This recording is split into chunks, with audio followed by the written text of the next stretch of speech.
Joshua Smith here, and welcome to the GSD Mode Podcast. Now get shit done and smash that subscribe button now. What is up, my peeps? Joshua Smith here with another GSD Mode Podcast interview. Every single week, I interview top real estate professionals, top entrepreneurs, strip top badasses out there dominating their space. And today, guys, I got two epic guests here on this podcast. These are some repeat guests that I've had in the show. You know, when I first met our guests today, Jackson Wilkey and Jesse Dow, I came across their YouTube channel and just saw these guys doing some amazing things. It was the best YouTube channel, honestly, that I'd seen from a real estate agent, utilizing it to go out there and gain buyer and seller leads. So I stumbled across the channel, was extremely impressed, had them on the show. And that's when they just started kicking it off and just started doing a lot of business. So I wanted to bring them back on the podcast now that it's been a year later, and you guys, the growth that they have experienced from YouTube videos. Now, these are free mediums, obviously. YouTube is free for all of us. We can all go out there and grow our YouTube presence, our YouTube channel, and our real estate business. And whether you're a real estate agent looking to go out there and gain buyers and sellers from your YouTube channel, or you are a team leader or broker owner that's looking to go out there and recruit agents from your channel, this is such a highly effective medium and a highly effective tool. And you're going to see from our guests today, you guys, it's totally changed every dynamic of their life. They've been able to both relocate out of the state and run their team virtually, as well as it's allowed them to expand into 8 different markets with their expansion team. Now, just one of their channels, their original channel up in Portland, Oregon, year to date, they've already done 25 million in gross volume sales just from their YouTube channel alone, and just that one location. They are now up to 50 plus leads each and every day from their YouTube channels. And these are high quality leads. I mean, these are as high quality as a referral. These are people that know them, like them, trust them, through the connection they built through their YouTube channel and so forth. So we go really deep, you guys. So make sure that, you got your pen and paper ready. You're ready to take some notes. You're ready to pay attention, because we go really deep, not to just how YouTube has changed their life, which you're going to hear some of that story and what life has been like, since our last conversation a year ago, but also to the lessons that they've learned, what type of videos absolutely suck and don't give business, what type of videos lead to business. Talk about the importance of the type of content to create, the importance of titles, the importance of thumbnails, how to structure your videos to get people to engage with the right call to actions and so forth.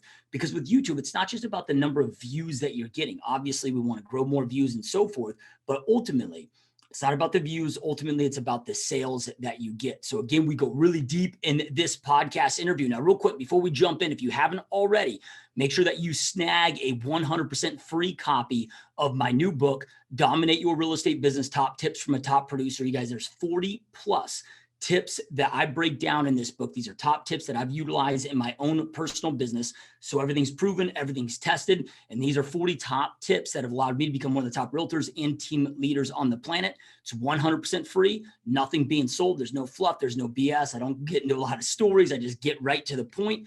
Every chapter is a new tip, and there's just over 40 top tips, everything from mindset to planning, to tracking, to CRM setup, to different lead generation scripts and obstacle scripts, objection handling scripts, and so forth. So much covered in the book, and you can snag your free copy right now to be delivered to your email box in seconds. It's a digital copy. If you go to joshuasmithfreebook.com, again, joshuasmithfreebook.com, you can snag your copy now. All right, let's jump on into this podcast interview with Jackson Wilkey and Jesse Dow.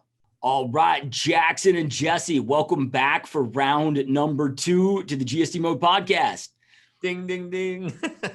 Yeah, man, I'm stoked to have you guys back on, man. I mean, the first podcast, learned so much, had a great time. Obviously we're all friends as well. So I'm able to hear about all the amazing shit that you guys are up to. But I'm stoked to have you guys back on, man, because so much has happened in your worlds from that first podcast. You both, moved from the city, right? That you were in at that time, Portland, which you still have your real estate team there. And, but man, so much has happened. I'm excited to jump on into it, dude. Yeah, not only obviously with everything with the YouTube, but we live in a different time and era of the world with COVID and all that stuff. And, it's obviously no one foreseen what was going to happen through that. Not only, it's not like it's past tense, but it's current tense too. And, our business is still thriving and doubling and doing amazing things. And it's just crazy the way that everything has transpired over the last year. And it was that was like 14 months ago that we were on your show, and we were just kind of like starting things, and our YouTube business had really started like really clicking at that point in time. But it's just crazy to think like, we lived in Portland, in this tiny city, and now Jackson lives in Houston. I live in Phoenix, and our business is thriving in all aspects, but it's also hasn't been disrupted one bit from the pandemic and everything else that's going on. We just shifted, made adjustments, and here we are. Yep. Love it. Yeah. I mean, and those that are here, if you guys didn't see the first interview that we did that Jesse was just referring to, we're gonna have a link right below where you guys can really hear about their journey, how they got started in the business, how they teamed up, how they started creating success with their YouTube channel, which we'll go, into, because they've learned a lot, from that time. I mean, what are you guys up to? What, eight teams now in 8 different states? Mm-hmm. All just really being driven massively by free YouTube content. That's just, I think you mentioned that you've done 25 million in gross volume sales in Portland year to date. Yep. All from YouTube leads that are coming in, and right. You guys don't even live there anymore. No. And that's the thing about it, which is crazy. And I, Jesse's been the brainchild behind the business and the revenue streams and everything, but like I found my knack with YouTube. And so I can go into these cities. It doesn't matter. For 2 days, I've never walked the streets in my life, but I understand, I know what people are looking for and wanting. And you shoot these simple videos, and now we get phone calls in 8 different cities and states and growing, and they're asking for me, but they're getting, someone else, that team member that we teamed up with.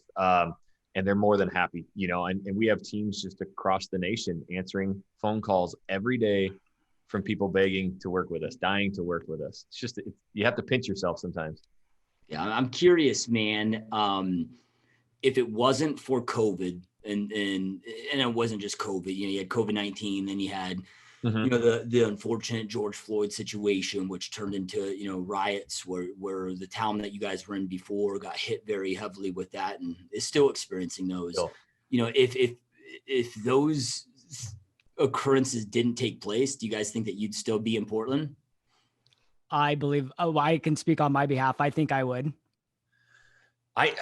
It'd be tough for me because it really wasn't the COVID or any of that hit us. It was the realization of being able to work wherever we want in the world, and to speed it up quickly. I was loving the Oregon coast and the beach and like doing that. And I was like, well, shoot, honey, we should just sell this little townhouse and move out to the coast. She's like, I'm not raising my kid in a coastal drug town. If you can live anywhere, I want to go back south again. So ours was a little bit different, but then the urgency hit, like, yeah, I kind of do want to get out of here, get back to some normalcy. But you never know. Everything just happens for a reason, Josh. It's crazy. Yeah, it was funny. I was like talking to Jackson. I called him one day and I was like, dude, I said, I can't stand this. I lived in the heart of everything. So I was very entrenched in what was going on. And it was just frustrating to me to like not have the, and I'm not going to get in the political aspect of it, but when you live in the middle of it, it's a whole nother situation. So I called Jackson. I just said, dude, I'm really thinking about moving to Texas. And then he's like, really? He's like, my wife and I were just talking last night about moving to Houston. I was nervous bringing this up to you, but here we were both thinking the same thing on 2 different tracks. And, and for me, I was born and raised in Portland, and I always had job opportunities around the country to go places and things like that. And it's just, I never pulled the trigger. So, I just never felt like this was kind of an excuse to make the move away. And for me, I am happier than I've ever been. And it's an amazing place, and you really don't get these opportunities don't come around all that often. And, people, and this might take us into a different track, but like people talk about, real estate and creating this freedom with financials and also time and all these things. But as you consistently get bigger and become a better producer, you take on more responsibilities, which ties you more to the job. Well, this has actually given us more freedom than I've ever known before. So it's actually given us the true opportunity to do whatever we want, and gave us time and so much freedom that it allowed us to move states, which is really cool. So, my ultimate goal is to really just set up a long-term future plan with an exit strategy and, have those, that money consistently coming in. And I just don't ever hear of real estate agents ever retiring. So I feel like if every brokerage is the same, and no one ever talks about it, because obviously the day that you leave is the day the brokerage starts making money. They don't ever want you to leave. It's kind of like a losing formula. That sounds great up front, if you know what I'm saying. Yeah. Yeah. I mean, I think at least most entrepreneurs that I know, when I'm having in-depth conversations of, why, whether it's real estate or another niche, but it's, of course we want to create our own thing and have endless opportunities, but to the core of why they want to be entrepreneur, it comes down to the freedom, right? To be able to do what I want, when I want, with whom I want, on my own terms, right? I mean, Right. It's in a way, becoming an entrepreneur is really kind of the last element of being a rebel, that exists out there. And it gives you, if you do it right, it can give you that freedom, man. And YouTube is really that tool that propelled this and allowed you guys to do this. And, so for those that are watching and listening, man, that, can you guys just kind of share of, because I really want everybody to really understand the power that YouTube can create. And it may not be an overnight thing, right? It might be 1, 2, 3 years of putting in that work and that consistency before it starts to really, create that life that they may want, or opportunities that may not even know exist yet, like it's done for you guys, Right. But why should those watching and listening get their ass on YouTube? Yeah. And the thing about this is you're a numbers guy, you track everything. And so that's where my tracking and data and nerdliness comes from, I guess, is the data in the back end analytics. So the number one reason, like you look at just our Portland channel, that thing has 6.2 million impressions. So what that means is that for free, we've never spent one penny. YouTube has worked its ass off so hard to put our videos in front of people most likely to watch our content.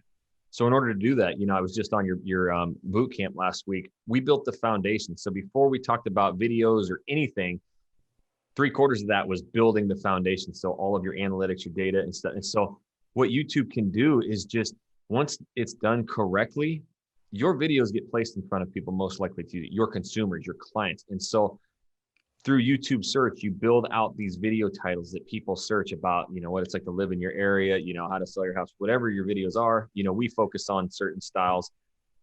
Then YouTube collects that data, right? So now Joshua Smith, he's sitting there at his house and he's kind of like, well, maybe I'm going to move from Arizona. I'm thinking Houston, Texas, something. So you've just been Googling or searching something. Tomorrow morning, you go to YouTube and boom, there's my video there. Like the 17 things you must know before moving to Houston. You're like, shit, I was just thinking I better watch that, right? And you just go down this rabbit hole. So in a world of real estate where you've always been told to, get in front of the client, to cold call and to pay for leads and then have to convert and conversions and all of that, we flipped real estate on its head to where our business is 1000% people calling us and begging us to work for us. So yes, like we said at the beginning, we have channels in all different states and they're calling to work with us. And so the other part of that, sorry to be long-winded, it's never going away. My kids are 8, 5, and 1. They'll be able to use these videos for real estate when they're older, if they want to, but I probably won't have them selling houses either. But it's just the only platform that does all the work for you 1000% free. Mm-hmm. Yeah. And to add to that as well, when we talk about, the Facebook and Instagrams of the world, like these are all entertainment platforms. And that's why when people talk about, that the consumers or the viewers or subscribers don't convert onto all different platforms. Like, why do I have, 10,000 Instagram followers, but I don't have 10,000 YouTube subscribers, and it's not the same consumer. The biggest mistake I see a lot of agents make is they'll take their YouTube video, put it on Facebook, and all you're doing is you're putting your video in front of, thousands of people that are your friends that might click on that video and watch it for 2 seconds and bounce off. And YouTube does not like that. And that is not the consumer that's actually manually searching that content. So yeah, you might think it's cool and it might give you a quick ego boost. We don't share our channel or our videos with anybody.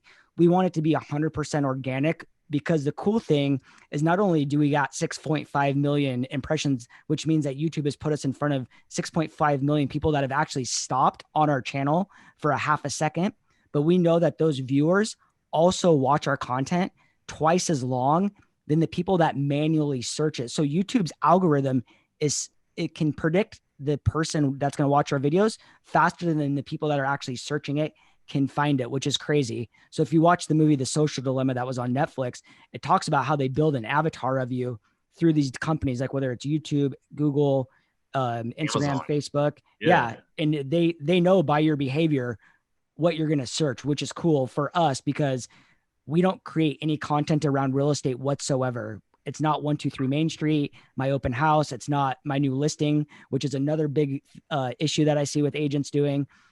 And it's, pros and cons, cost of living. I think a big issue in our real estate industry is people not being practitioners or teaching things that they don't know anything about. So when someone has a little bit of success and they build this like cool listing video and it has like a guy in a green suit running around looking all crazy, it's cool to all these agents, but is it cool to the consumers? And are people like really picking up the phone and calling you over that stuff? I highly doubt it. So that's what happens with a lot of agents is they're creating video. They say they're not getting business off of it and they're wondering why it's not working. And that's really at the end of the day, it's because the people that are searching it aren't finding those specific videos because that's not what they're looking for. Mm-hmm. Yeah. I got this question just the other day in the Mastery Bootcamp live weekly Q&A, and it came after, as Jackson mentioned, he jumped on. He's one of our guest speakers that are twice a year we do these big summits for all the clients there. And one thing that you said in there was just to what Jesse was just saying of look, a big mistake is mass emailing these out to your database, posting on all your social media platforms for all the reasons that you just said, Jesse. But man, it contradicts, I've taken, a lot of YouTube coaching courses, programs at this point. They talk about the importance of pushing out in that first 24 hours to get those views and so forth. And, and that came up from one of the bootcamp clients was, should I not be mass emailing those out? And my answer to them was, I treat everything like a science experiment. You've been doing it this way, right now, try 2-3 weeks without doing it that way. Do it the way that Jackson said. And, pay attention to, is your CTR increase, is your view time increase, your retention time increase, and just see what that looks like. And, but after you said it, man, it just made sense, dude. And it's a mistake that I think I've been doing for a long time too. Just blast this shit out there. And that's the difficult thing with YouTube, right? Is, it's this amazing free tool, but, it's going back to, and look, I never intentionally set out to grow my YouTube channel. I mean, I am now, right. But my whole thing was, all right, I got this podcast, we're creating all this content, we're getting several 100,000 monthly downloads on iTunes and Stitcher and so forth, but I'm creating it anyway. Why don't we just throw it on YouTube? And, but it used to be, dude, like I was looking at some of my old videos, like, whiteboarding out my expired letter and, but on there, dude, like no rhyme to the reason of the title, 0 tags, shit description, no thumbnail, and I'd get 20,000 views. Right? Well, that was 4 years ago, when you just created consistent content, it was like, it's pushed, man, that if I did that same video, same style now, I might only get 200 views, man. The game has changed so heavily. And now it's like YouTube rewards you the more that you put into it. Yep. Right? Like really understanding it. And with that being said, we've got this amazing free tool that, Google, God, whatever you want to say, has blessed us with, not calling Google God, but that we've just been blessed with. We've been given this free gift of YouTube. But what are the most important things through your guys' lessons of figuring this out and tinkering and learning what works and doesn't work? Like what are some of the most important aspects, that real estate agents need to know to go out there and have success with this? Because we've all seen, and I've been there, man, where you're putting all this time, energy, and effort into creating content, creating videos, and they could be great videos and great content, right?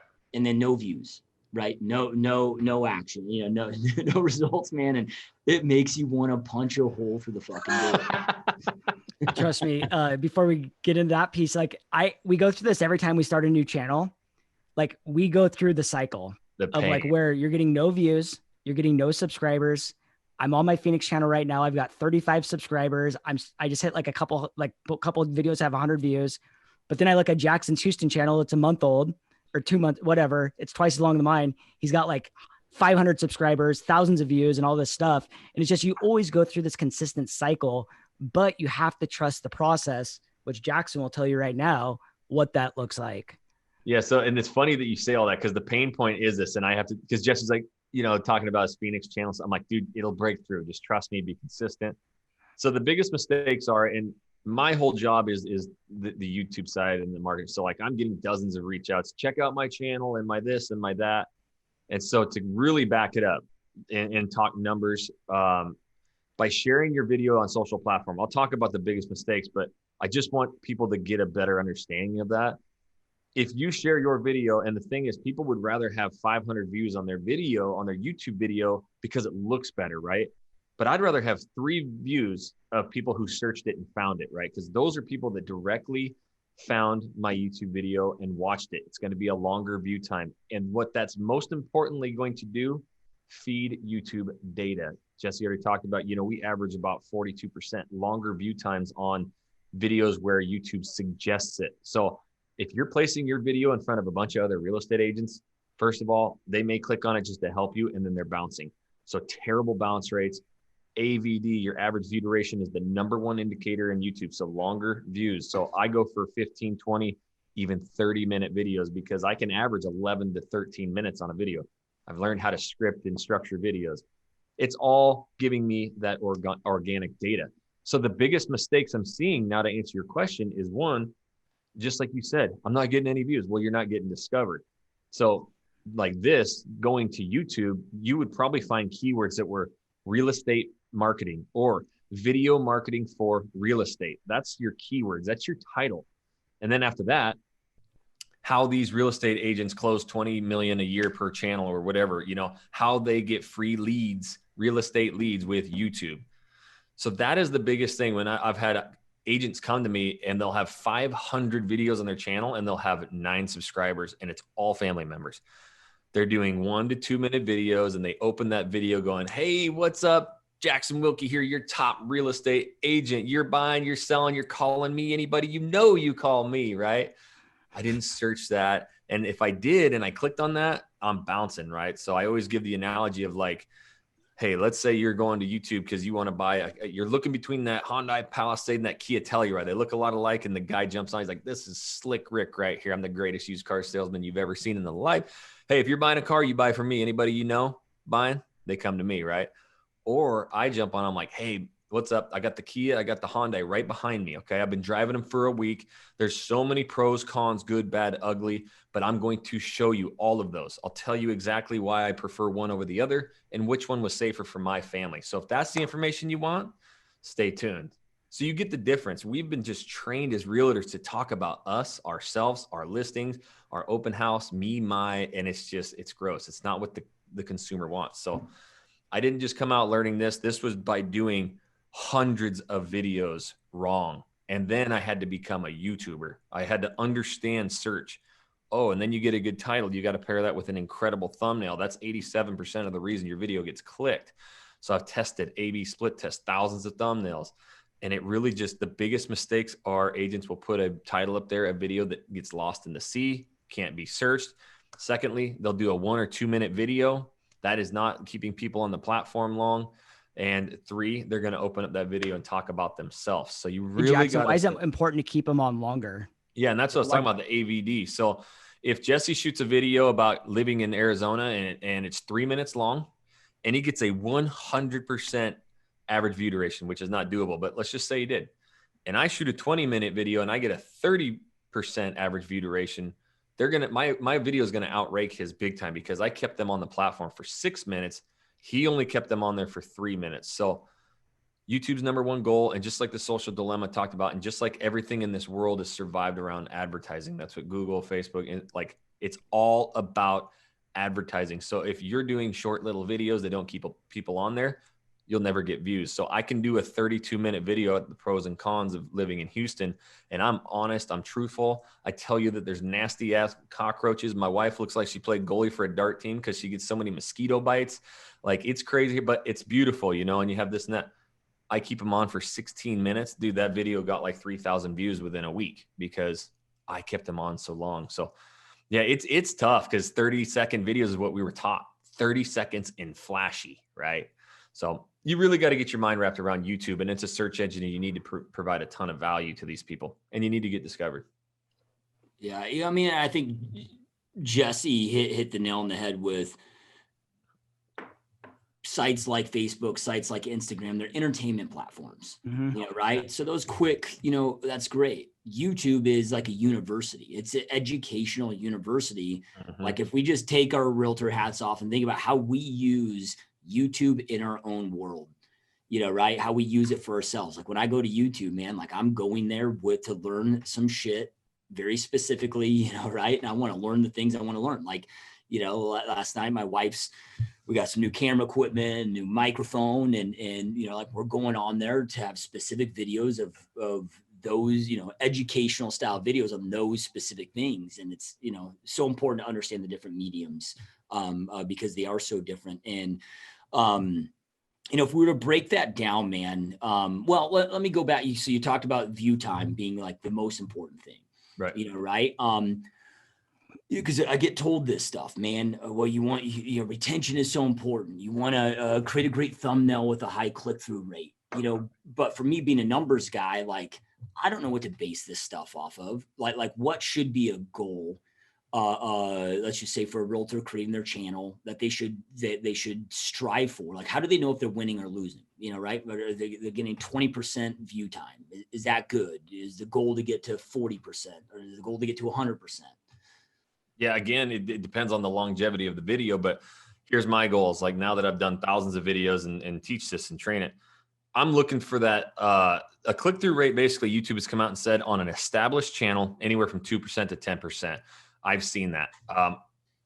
About that 5, 6, 7% on a video that has very high impressions and a high click-through rate. That's what you're really gauging that off of. So if you can start averaging, that 6, 7% on a thumbnail that's getting tens of thousands of impressions, I think you're winning big time. And the good news is if you're down in the 2, 3, 4%, you can go in and you can tweak that thumbnail. You can tweak that title, but sometimes some videos just suck. So I have a motto. It's called the 2010 ATS. So like you have to do 20 videos in 10 weeks, 2 videos a week. And then we'll dive into the analytics and look at your traffic source. So we can really see where your views are coming from. We can start tracking click-through rates.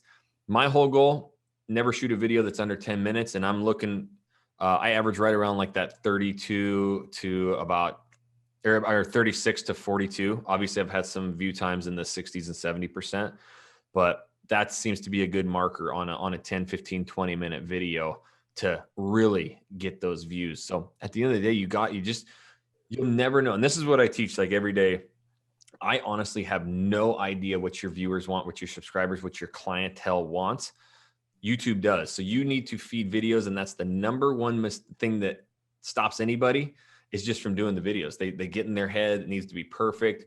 You'll never know what your viewers, your subscribers want until you shoot the videos. So, I can do a deep dive into your channel and be like, okay, here's the top 5 drivers of your channel. You should be shooting these videos every day, Josh. You know what I mean? So, having those longer view durations, if you can keep people on 30, 40%, that you're going to be doing awesome. And we have our scripts and templates and stuff to keep people on. Yeah. It's funny, man. I just started doing my thumbnails the way that you taught during the Mastery Summit, using PicMonkey. And before it was just always, I'd have my team and graphic designers come up with something that would, look cool, right. And I just went in there. I'm like, okay, looking cool doesn't really matter at this point. Let me just follow what Jackson says here. Yep. And I went back and looked. So my average thumbnail overall, and I have like 1,400 videos on my channel. So average was like 3.2%, I think. Right. The first thumbnail I created in the style that you said, like, and I don't know where we're at today. This was the first day the video was released, but we had, 500, 600 views that first day. It was 11.7%. Yep. Right. And it wasn't like, my wife is a graphic designer. So she looked at that. She's like, oh, I just don't really know. I think we can do better. And yeah, graphically, maybe we could, but there's a difference of what looks graphically cool versus what fucking actually works, dude. Oh, yeah. I've never had 11.7% click-through rate ever on a thumbnail, right? I mean, it's so Think insane. about that over 500,000 impressions or whatever. That's 6%, but that's 7, 8% better on 500,000 impressions. I mean, you're talking tens of thousands of views. And that's why I got obsessed and studied thousands of thumbnails, right? So when I start a brand new channel right now, I'm averaging about 25 to 36% click-through rates on my thumbnails. Like I know what works, but that video will start getting hundreds and thousands of views right out of the gate, and it'll start dropping dramatically. But that's a good thing. That means, okay, you've got a killer title, you got a killer thumbnail. We're going to blast this mamma jamma out to every single human we can because it's keeping people on the platform for 10, 11 minutes. So it's big, man. That click-through rate, and those thumbnails, they're huge to YouTube's success. Yeah. And one of Jackson's tasks every morning is he goes through and analyzes all of our channels and sees what if there's a low producing video, can we change the thumbnail and can we change the title to make it perform better? And then he'll take notes of like how it was performing, look at it a week later, see if it's doing better. I have one channel that I manage myself and I'll do that. And it's cool to see one that's like sucks and it's like at the bottom of the barrel and then you change everything. And then a week later, it's like in the past week, it was like my number one performing video. And it's just all over that title and thumbnail, which is crazy to me to know, like you have the same exact content on there, yet your driver's a little bit different. And another thing that I absolutely love, it's like when you drop a video into a city, say like I'm doing Phoenix now, my videos all rank like in the top 4, amongst videos that have hundreds of thousands of views. And like Jackson says, it will drop down, but it's just so fun to see, like, you're coming to the spectrum in this arena of just these massive influencer YouTubers, and yet you can compete with them just because some of the backdoor tricks that they're not, using. Because we know that most of the YouTubers aren't using a lot of analytic tools and whatnot.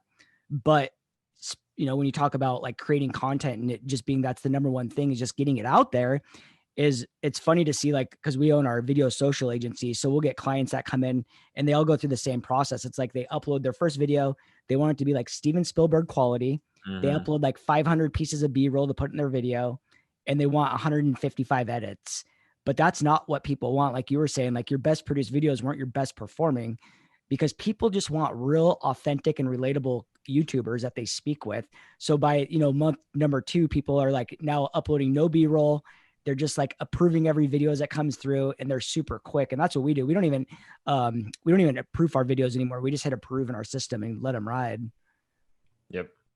Yep, love it. So then, because we can hit on, obviously you've got the thumbnail, that's important. You got the title, that's important. You got the description, that's important. You've got, the call to actions and I guess the video framework, all of that stuff adds up and that's important, but I think we're, at least from and this is just my own opinion from conversations that I have with most agents is, let's just say the agents that, are willing to not be a freaking pussy and actually get on camera, right? Because you got some people that just can't get over that. And I'm like, I don't know if I can help you, right? Like there, but those that are willing to jump in and start creating content. One of the biggest things is that, at least that I hear from them, is how do I know to like create content around, because I think too, like I know for me, like being in sales my whole life, whatever, like I'm not a creative person. Like I can't, it's so hard for me mentally to come up with video topics. And, where do we know, or how do you identify what people want? So then that, what type of videos to create in your market? Yeah. Go to YouTube search bar and type in Phoenix, Arizona or Baltimore, Maryland. And it gives you 10 video titles you can do there. Now, obviously 5 or 6 of those might be something that has nothing to do with real estate, but what you can do is, then that's kind of how I started discovering this. People were searching like how much is, cost of living in Portland. So then you're like, oh, that's cool. And then you type living in Portland. And then all these other video topics come up. Where to live in Portland, Oregon with a family, top neighborhoods in Portland, Oregon to live. So the answers are right there in the search bar. And then what happens is, okay, or they've found us now and they know which style of videos and titles to shoot. Then they don't really know what to say. Or if they do pop on there, they go back right into real estate mode. I love this city. It's so perfect. And the streets are pretty and the trees are pretty. And I love all the houses. And I love this. I love that. It's just like, hey, look at my new listing. Cute little 3-bed, 2-bath, which just means like this is a really small ass house. What I've learned, and this is the big transition to me, was like, I had to discover what people were searching, because the pain point, and if you go back and listen to our first podcast, was I did what Gary Vee told us. I shot hundreds of videos, shops, restaurants, bars, interviews. Me and Jesse shot every video on planet Earth and got 0 business, 0 calls. So I had to discover what the hell are people searching, because I wasn't going to give up on video. And that's what led me down to keyword research. So simply, I mean, honestly, if you go to TubeBuddy, go tubebuddy.com/channel junkies. That's our little affiliate program. Doesn't cost you any more or less, but hey, that's the greatest tool on planet Earth to YouTube. So you can just search keywords there. Do not search long titles. Like, where should I live if I was moving to Portland, Oregon? Just type in Portland, Oregon, or living in Portland, Oregon, or, Phoenix, Arizona, living, or moving, those style things. And it's going to auto populate a ton of video titles that people are searching. So you could really live off 3 or 4 different keywords for real estate. Basically anything with living in or moving to. If you shoot those videos, you're going to dominate. And you can put basically any words before that. 15 things you need to know, or moving to Phoenix, Arizona, everything you need to know, or 10 reasons you wouldn't want to move to Phoenix, Arizona. That's our niche. That's what people are searching when they want to move there. So it's really easier than people think, but at the same time, you do need to structure those titles the way that people are typing them. Yeah. And the one thing I'll add to that is that you have to think, say in Maricopa County, Phoenix, Arizona, there was 12,000 home sales last year from people relocating to Phoenix. That was just the top 10 states of relocating to Phoenix. If I even got 120 of those sales, which is 1%, that would be amazing for any real estate agent. Yet I'm not doing that volume here. So I know that there's 9,880 opportunities that I missed.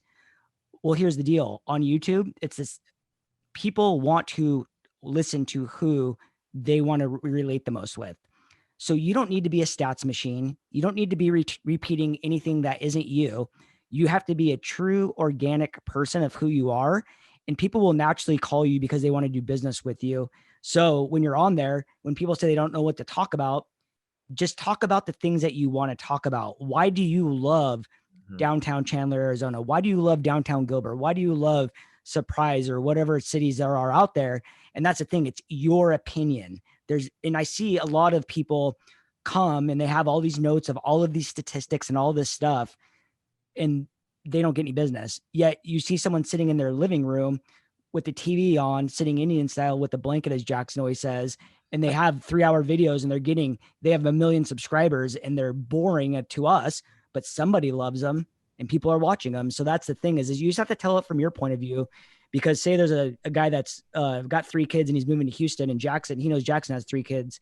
He's going to probably listen to what he has to say. Me being a single guy, I'm probably going to find someone that's single and likes this same type of lifestyle that I live. And we have clients that have 4 clients in one city, and all of them are smoking YouTube. And the funny thing is with agents too, is they'll see one agent on YouTube and they think the market's cornered, and they're scared to get into it. Well, like I just said, if there's 10,000 home sales and you're getting, 50 deals off of that, there's 9,000, some odd opportunities that we're not getting. Yep. And I know that every single one of them are on YouTube searching out the city before they make the move. Yeah. And unless they're a client of your guys, like you mentioned, those 4 agents in the same city, there's still enough business to go around.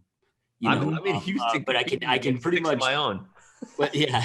So pretty much guarantee I know I'm different.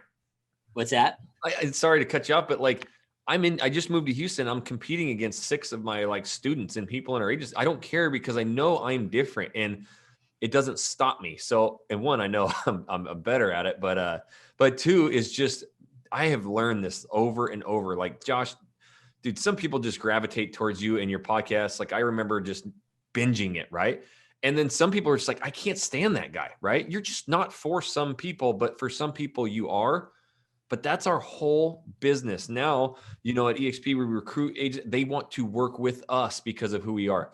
Our real estate clients, they call us. They're like, Jackson, what's up? We're coming to Portland. I want to buy you a brewski. We're sending the pigeon carrier. Can't wait to work with you. And I'm like, I've only sold 1 house in my life. I know nothing about real estate at all.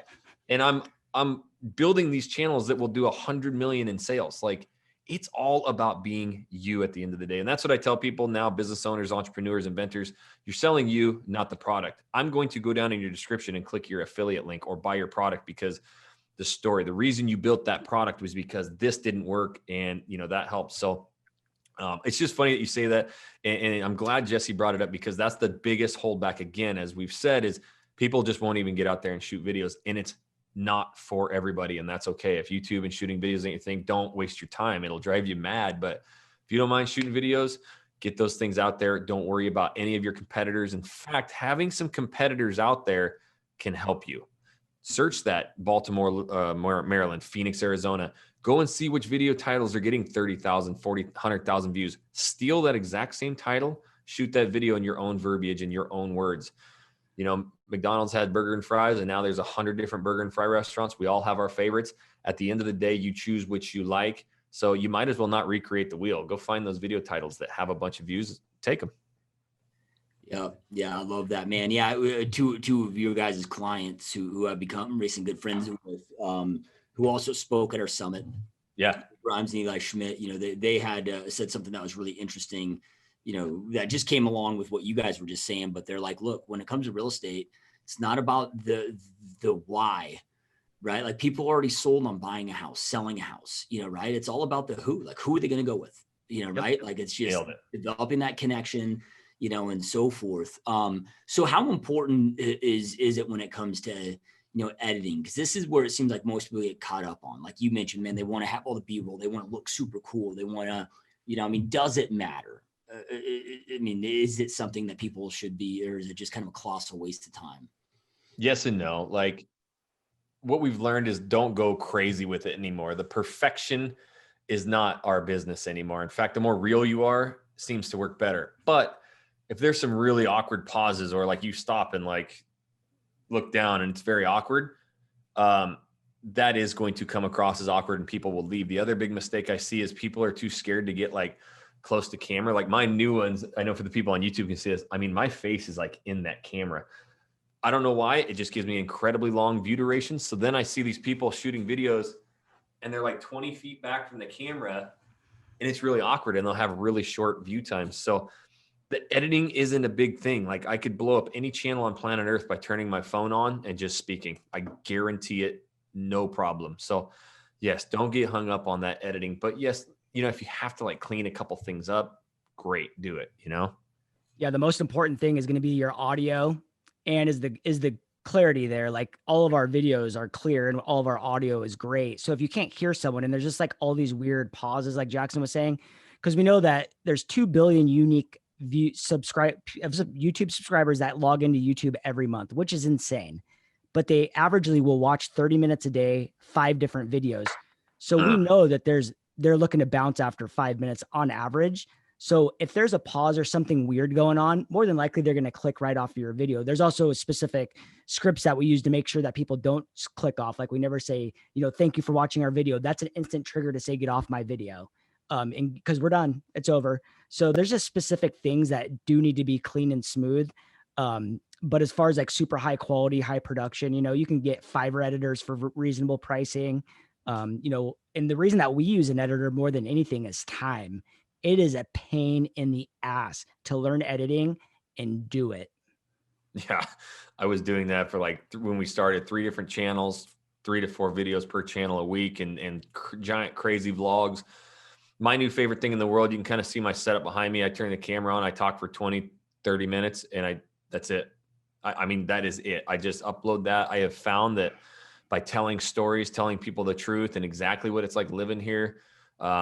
You know, I just moved to Houston a couple months ago and, you know, 2 weeks, 3 weeks into it, I just turned the video camera on for 30 minutes and talked about the things that kind of caught me off guard, things that, you know, like the service industry down here is atrocious, but I kind of gave some examples and, you know, I kicked that camera on. That's my favorite video now is just talking to the camera about stories, things that I like, things that I don't like, and they just get incredible view times.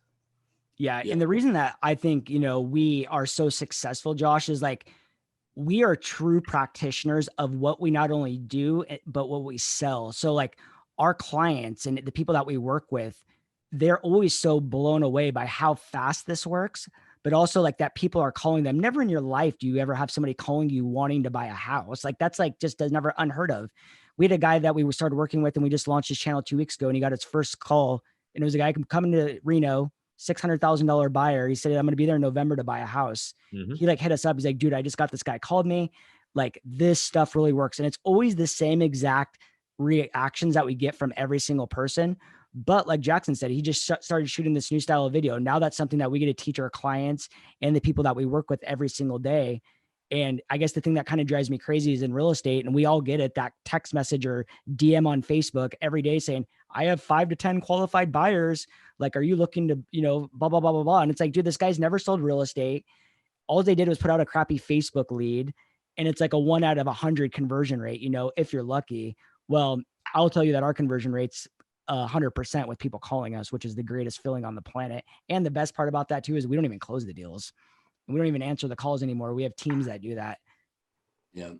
Yeah. I think, and you guys can speak to this, of your experience, but I think that the biggest reason, I guess, and the best value out of doing all of this stuff is the way that it changes your business and how we do business. And by that, I mean, now you got people that know you, like you, trust you, even though they haven't met you yet. They're connected, right? You've already had a positive impact on their life. They feel like they already know you. They're, whether you want to call that a fan or not a fan, right? That respects you and wants, it just makes the culture of the whole dynamic of your business so much more enjoyable versus, let's just say I get and I love Facebook leads too, man. I love I want business coming in from everywhere, every angle. With the volume that we do, we might need that. But it's different, dude, right? I get a Facebook lead that comes in. They don't know me. Why are you calling me? Whatever. Then, finally we convince them to come meet, but the no-show ratio can be higher. Then when you meet, it can be awkward in that first meeting because they don't have that trust. It's just a whole different game. Because again, these are people that now have an established relationship with you, even though they may have not met you yet. They feel like they know you. So I got to imagine just the quality of clients that you're working with and, just that culture dynamic shift. I think all of us, it's like building a business out of just repeat referral business where people are calling you up all day long that, already sold on you. They're not questioning you. They're not interviewing other agents, right? I got to imagine that's just a massive game changer. Well, here's the thing, like part of also our program and everything that we offer is teaching you how to onboard the client. Because there's a right way and a wrong way of doing that too. And everybody always has their way, but we know the right way because we've done it every other way. So our goal is to get the client to a Zoom meeting within 2 messages.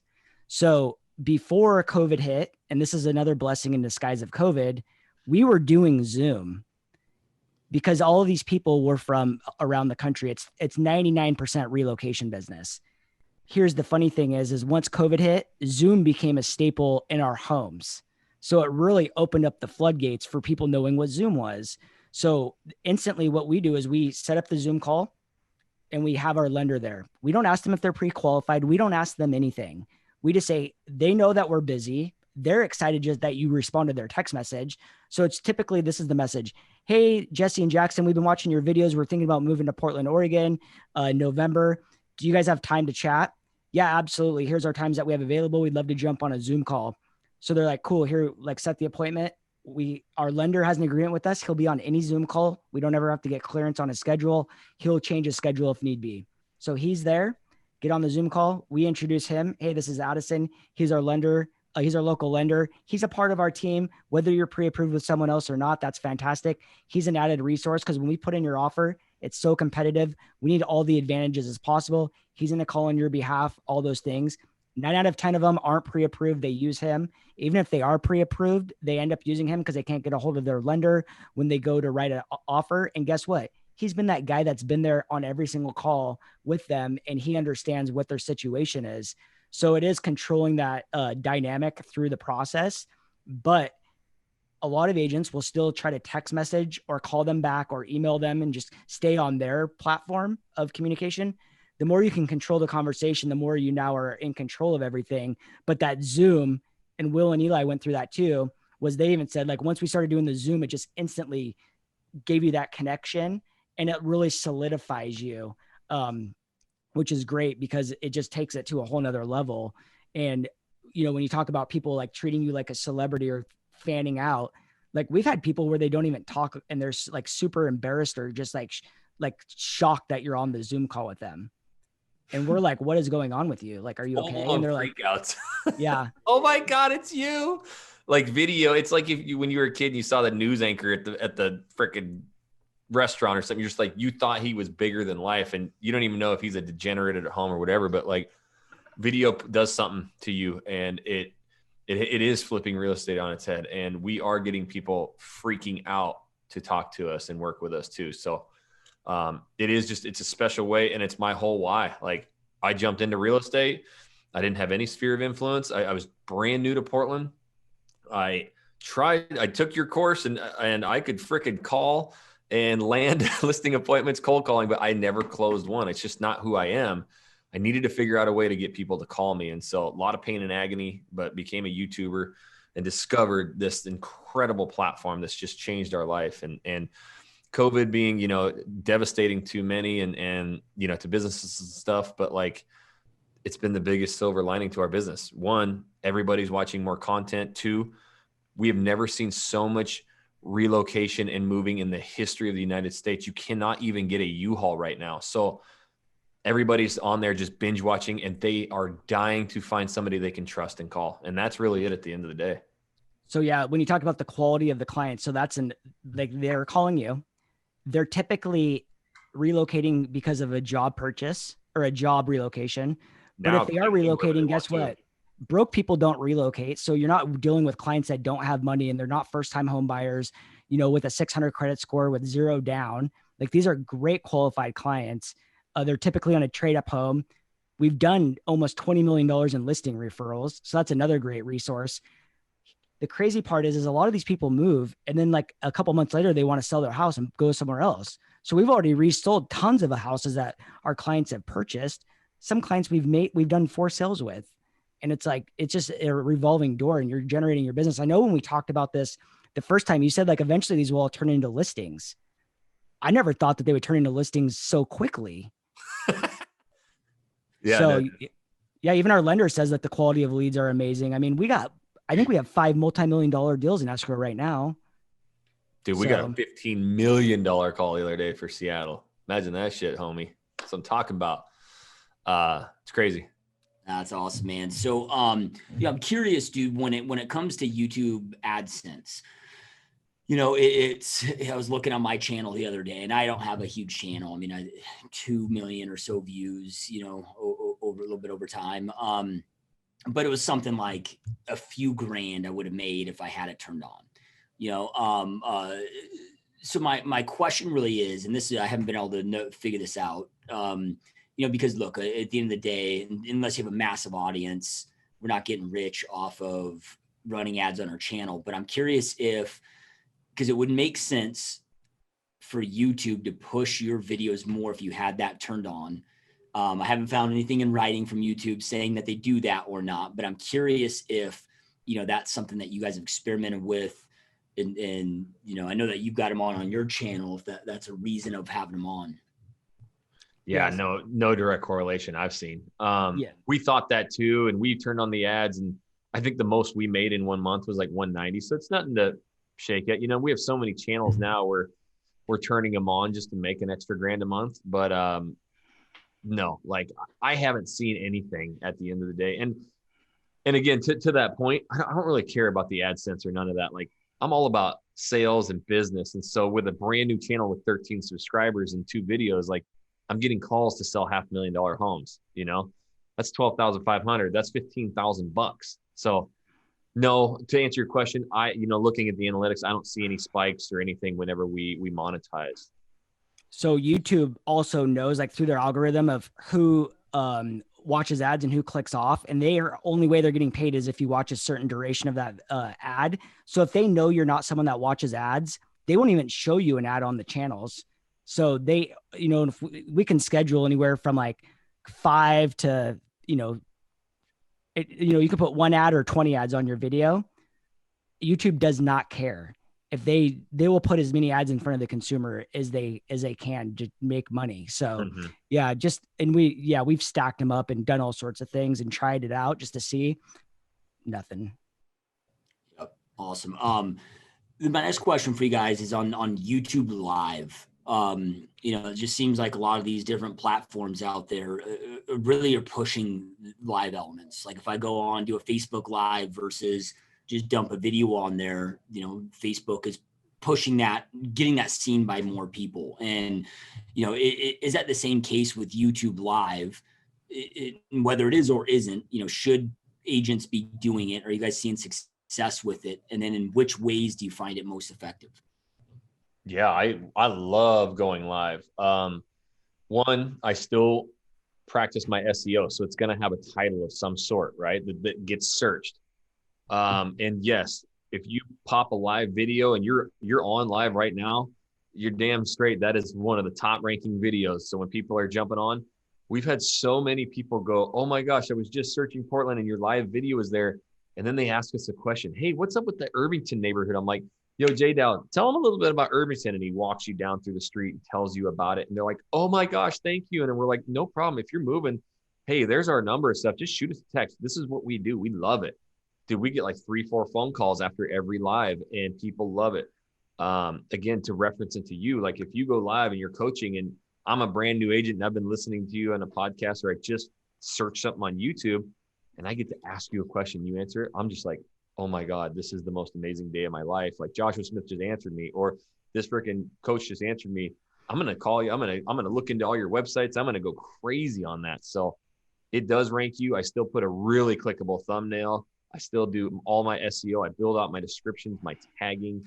I do it right, because the other thing is that video resides there forever as well. So it can also stay in there as in the ranking. Do you do the thumbnail and title ever after the fact? Nope. Just because you don't always know what questions are going to be asked and where that YouTube Live direction it might go. That's a good point. So I should preface that with no. I come up with a title, like, you know, full tour of Southeast Portland, Oregon, live Q&A, you know, whatever. So I have that Southeast Portland, Oregon, or you could be like, you know, live Q&A with, you know, real estate YouTube marketers, whatever the keywords are. Right. So then I build out that thumbnail too. That's like, does your YouTube channel not grow? Right. So then I'm like typing this stuff in YouTube marketing for real estate. And I see this live video and the thumbnail is like me holding my head like this, like my YouTube channel won't grow, live Q&A. So I build all that ahead of time. I use a program called Ecamm. It's only for Mac, but there's Streamlab OBS for other ones. And so when I go live, and I can schedule all this out ahead of time, I'll drag in my thumbnails, which I've already got made. I have in my notes section, my descriptions and titles. So I just copy paste that stuff in, and I am built up with all the SEO. So I do it beforehand to grab those people that are on live. And so it's pretty easy. I mean, you know, if you basically just enter in your city, you know, living in Portland, Oregon, live Q&A. That's really it. Yeah. There's some people that have like full blown YouTube channels and it's all lives. And like when I think it was like right when COVID hit, or maybe it was right before, but like the real estate market, like that's when they started announcing like zero, like the Fed cut the rate down to 0. So what we started doing is we were just going live every single day and we were updating our base, because we knew that there were people like watching us, like wanting to relocate. So we wanted them to like know like what a 0% Fed rate cut was. Like, hey, this wasn't 0% interest. This is, the banks were getting money at 0%. So that's a good way to like update your clientele if you want to give like a real estate update or things like that. And it really got in front of our clientele. And like, and then the crazy thing was too, is like every time we were doing a live up front before that, we would get like 1 to 4 calls every single live of somebody wanting to relocate. So we were using it as like a lead generation tool. Yeah. So then it sounds like you don't just go into YouTube and go live. You using a streaming software for it? Well, it's just kind of a secondary product. You actually pair it, like when you log into YouTube through Ecamm, and then you have to, and then once you do that, yeah, it's actually just kind of like an extension. You can go 1,000% live on YouTube through a desktop, not mobile, until you get 1,000 subscribers. So I can go live on a lot of my platforms on my phone, and I can type in the title and put a thumbnail and all that stuff too. But the reason I use an Ecamm is the functionality of it. So I have the ability to use Skype, and I can bring guests in. I have the ability to watch all of my comments. So instead of like having to look at my YouTube account and like monitor these clients and or the comments and read them, I actually now, Joshua Smith pops on, "Oh my God, hey, I'm moving to Albert, Northeast Portland. I think, which one's better, Northeast Portland or Southeast Portland?" I click you, boom, you pop up on our screen, Josh, and I can read your question. And it's a really interactive thing. You'll usually see down there, oh my God, you guys really brought up my comment. Thank you. So I have the ability to monitor that. I can drag in our numbers, sound effects, videos. I can do so many things from it, is the main reason I use it. And once you build those templates out, it's all there. I just click go live. And that's really it. And then I can monitor everything. And it has the ability to partner in with Restream and live stream. So now I could go live on YouTube, and it would go live to Twitch. It would go live to Facebook. It would go live, to all those social media platforms at once. But I only just use it for YouTube. Yeah. Awesome, man. So, we talked a lot about video titles, talked about the importance of thumbnails. We've talked about a lot, but I'm curious, dude, one thing that, I hear YouTube's algorithm is really looking for a few things, right? Obviously people need to find you in search. And then your average view duration time, which you guys just talked about, but then the other thing that I hear that YouTube really looks at in the algorithm to really be promoting you and so forth is engagement. So how important have you guys found engagement, and what are ways that you get people to engage, right? Because of course we can be like a Graham Stephan where it's just smash that like button 1,000 times that we could sprinkle in our YouTube video. I don't know if people get pissy with that or not. Yeah. But then other ways to get them to comment and so forth. First of all, does engagement matter? And then if so, what are things that you can do to increase that engagement? Yeah, engagement's monstrous. In fact, I think that's why a lot of times those pros and cons videos do so well, is because you almost get like a presidential campaign in there. Like, it is two different sides just bashing each other, and there'll just be hundreds of comments, and half of them are just shredding me. That's fine. I don't care. But so that is telling YouTube, holy shit, this is a very engaging video. Like, we need to rank this up. And more importantly, we need to suggest this video out. It's keeping people on our platform. Right.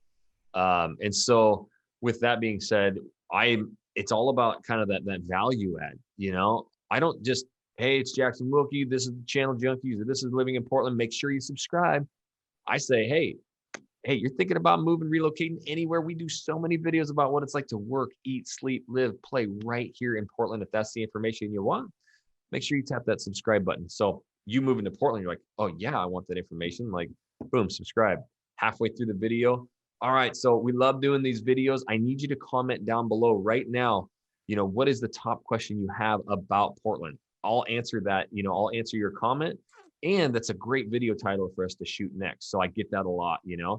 The other ones are simply just like, hey, you're moving to Portland, Oregon, or you're moving to my city. Is it a place that you actually could find yourself living? Just comment down below, yes or no. That's all I want to hear. And if you got time, hey, it really helps us out. Make sure you smash that like button, right? So those are the things that I'm typically doing in my videos, just to get a couple extra comments, and you'll see it. Yes, no, yes, yes, yes, yes.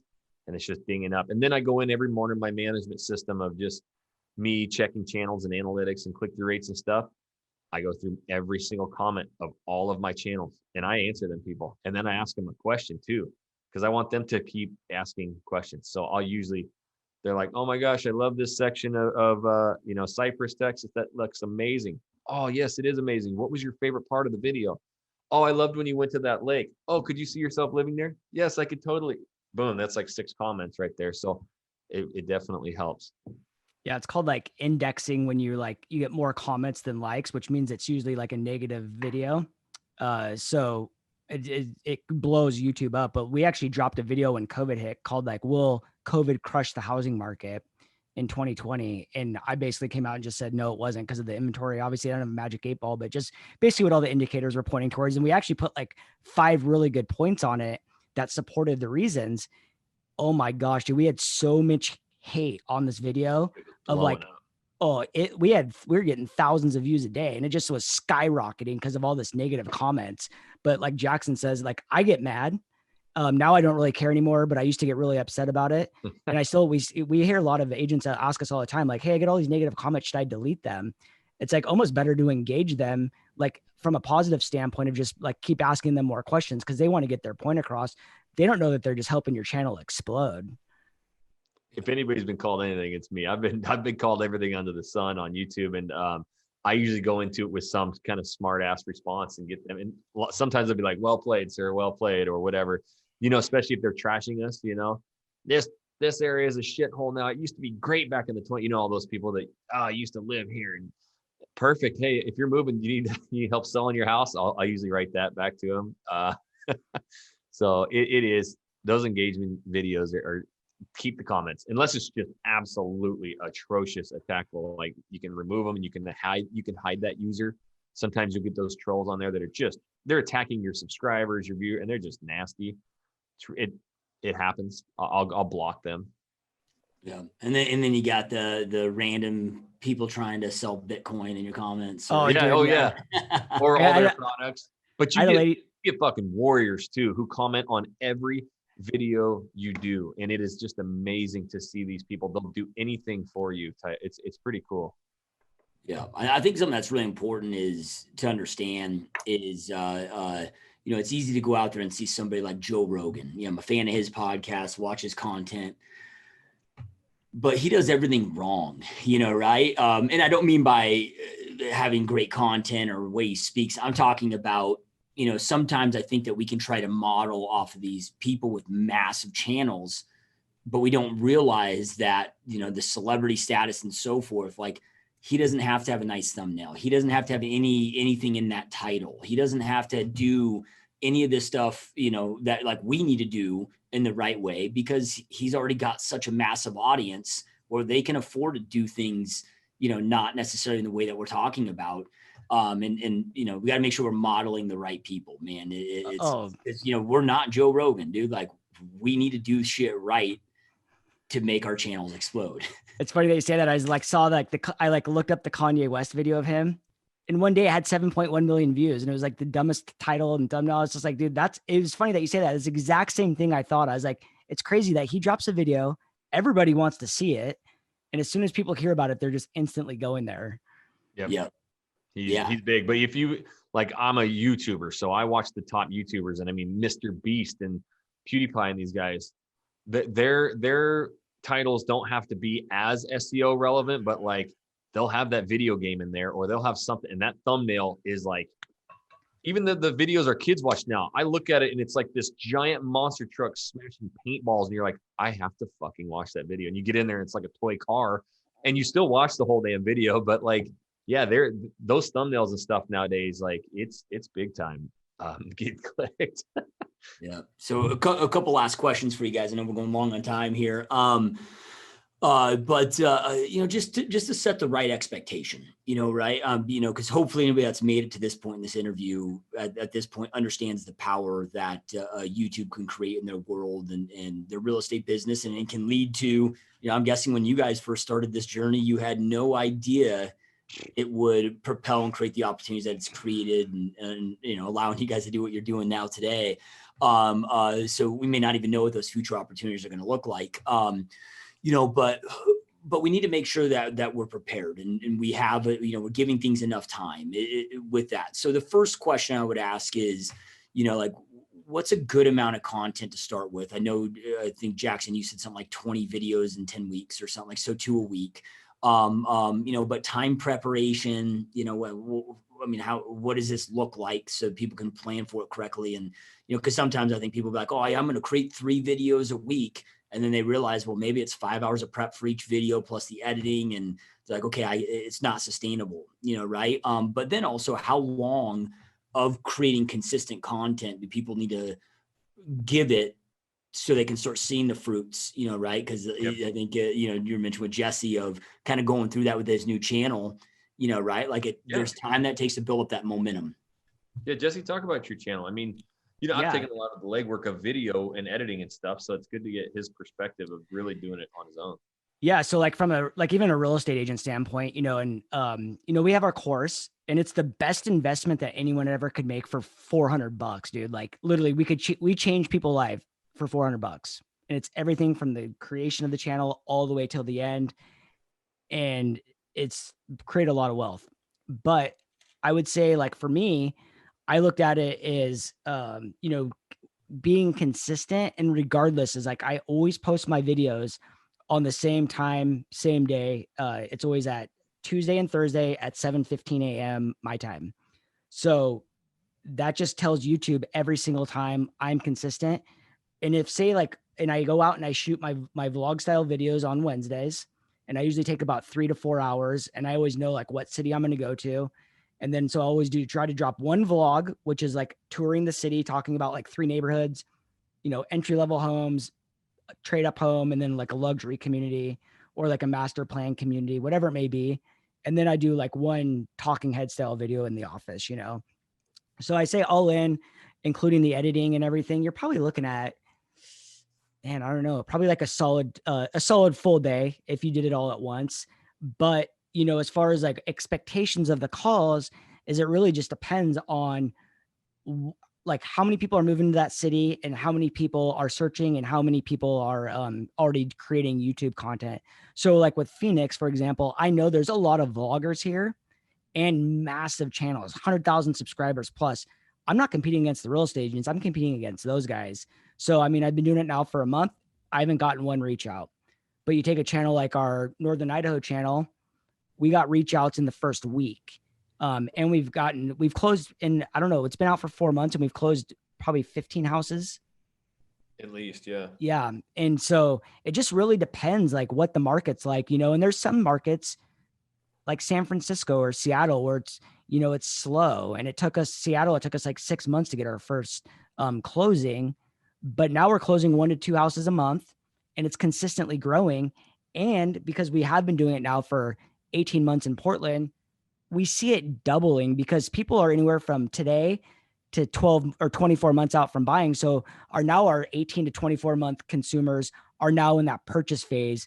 And so last year when we started it, we talked to you in like August and we just closed like we were just like consistently closing business. We closed 12 million off YouTube last year. This year we're at 25 million. So we know like Portland doubled and we can see it doubling actually in all of the channels. It just takes about a year cycle to get through that. So that's what I would say my expectations are. I would tell you if you didn't close one deal in 12 months, like you're doing something seriously wrong. And, closing one house a month. And we have clients in cities that are tiny towns. I'm talking 60,000 people that are closing, 2 houses a month consistently, So, I mean, it just depends on the person that's creating the content and how consistent you are.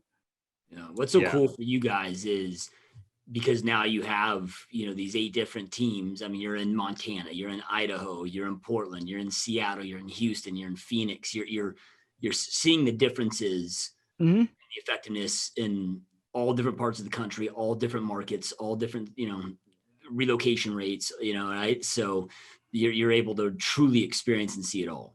Yep. Yeah. I mean, we have people that we partner with that have one video, dude, like one video closing deals all the time. And they're just in hot relocation markets and there's no competition. And they followed our script and that video does well, and they shot a good video. So it kept people on long. But yeah, and that's one thing too, that you need to, that can really hurt you. And I have to anybody that we partner with or that I coach, train, their whole thing is like, I'm going to shoot these videos. I always say, get a good 6 to 8 videos shot and edited. And I remember I was going to start a podcast and I asked you, Josh, like, what's the biggest tips on shooting podcasts? You said, bro, make sure you get about 10 of them damn things shot and recorded because you're going to have no shows. You're going to have, whatever, so that you're good and you don't stress out. And I really took that because like in YouTube, you need to get a good 6 to 8 videos shot and edited and uploaded so that you're good for the next month and a half, 2 months. Because the worst thing that can happen to you, and trust me, I went through this lull of, oh my God, I have a video, it's due today. And you just like scramble, your video sucks. It's not that long and it's stressful. So I like to tell people, get some good videos shot and edited and get them uploaded and then work. Don't take all those videos and just release them right away. So then that's the other thing. People are like, well, I have these 8 videos and what if people watch my video and they want more? I just want to release all of them now. And I'm like, okay, bro, you going to give me 8 videos next week? Like it took you 3 months to get me those. So you just space them out. You're better off doing one video every single week for an entire year on Thursdays than you are doing a bunch of random, like 3 videos this week, no videos next week, 1 video the following week, 4 videos, 0 videos, 0 video. That inconsistency can hurt you. And you can also train an audience. everybody always asks, what's the best time to post on YouTube? Well, train your audience. That's when they'll be there. And lastly, there's tools like TubeBuddy.com that we were talking about that show you when your viewers are on most, so that you can, start uploading those videos maybe 2, 3, 4 hours before that peak time to let it soak. But one video a week, doing it the way that we teach and preach, which, yes, we have a course A to Z, but I also, at the Channel Junkies, I teach it all for free too. We've had people have incredible success just following the way we teach it. Yeah, Jackson's humble about this, but he was reached out to by TubeBuddy because we're like one of their top affiliate partners in the world. Yeah, buddy. And he actually got invited, and he's actually, and this is a huge deal and a big competitive advantage that we have over everyone, is he actually is in a private mastermind group with the like top 100 YouTube influencers in the world. Oh, just because they were like looking at us, they've never seen anything like what we do about creating business. So that's why we kind of transitioned, into a bigger spectrum of all business, because we do have jet broker clients, golf companies, coffee beans. It doesn't matter. I mean, you can sell anything on YouTube. So we get to see it in all different spaces, which is super cool. Yeah, love it. So with that being said, man, so you guys have your free YouTube channel that has, insane amounts of content. I mean, even your lives, I mean, it's insane, dude, of how much content that you guys put out there, and not just content, but great content that everybody can learn from, that's going down this journey to build their channel and so forth. And, somebody could build a massive successful channel off of just the free content they put out there as well. Mm-hmm. Now you got guys like me that it's like, okay, man, all this free content's great, but I want to have a process. I want to get it dialed in. I want to get it dialed in right and as quick as possible, right? So for those that do want to invest in the coaching, and then obviously then you have, you guys are going around partnering with other agents throughout the country, creating teams and doing this stuff as well. So with that being said, man, you can just like walk us through, I guess, where's the best place to grab all this stuff, learn more about this stuff. If they want the coaching, if they want to talk even about the, the partnership realm, like what's all that entail, and where's the best places to go do that at? We're workhorses, man. Just call us or email us. To this day, it's Jackson at Real Agent Now or Jesse at realagentnow.com is our email. We have our website, thechanneljunkies.com. And it all originated from, hey, I give it all away for free. But then there were so many people like, Jackson, that's too much content. I can't follow it. Do you have a course? Well, no, let me build one. So I built one A to Z, and that people have incredible success if they follow it and put in the work. And then it was like, Jackson, do you have something that just does it for us? Because even the course is amazing. Like, I can't believe you give all that out, but it's just too much. I'm not going to be able to have time to shoot or edit, or I don't want to. So then we built our, under Jesse's real like brainchild of a video social agency. It was my like thoughts of how I wanted to go. And then Jesse just made it happen. And basically we go in and find the titles for you. We send them to you. You shoot the video, you send them back. We edit, upload titles, tags, descriptions, metadata, thumbnails, scheduling, everything else for you. It's the only one-stop shop, but we have it all. So reach out to us. You can go to thechanneljunkies.com. There's places to schedule calls. Email Jesse and I, Jesse at therealagentnow.com, Jackson. And we are looking for partners across the nation, like wherever we want to partner up with people, you get us directly. So reach out about that too. Jesse's probably got some more on that. Oh yeah. Just, I mean, he nailed it. I mean, we are like the true, like I say, it's when you can partner with a true practitioner or get an agency that does it, it just changes everything, like I know we could charge a lot more, but we always come from the mindset of, one is we will never put out a product that we don't know works, but two, we want to over deliver and under promise. Mm-hmm. Like we want people raving about our products. And that's what we have now. Like people like send us thank yous and emails, texts, like we're consistently like being praised, but it's better than having a product that under delivers and people like talk shit. And then this is a small industry.